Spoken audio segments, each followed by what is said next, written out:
తెల్లవారే వెలుగు రేఖలా పచ్చ పచ్చ పచ్చి మట్టి బొమ్మలా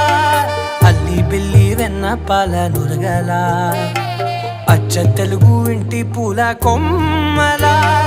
దేవదేవుడే పంపగా ఇలా దేవతే మా ఇంట అడుగే పెట్టెనంట బ్రహ్మ కళ్ళలో కాంతులే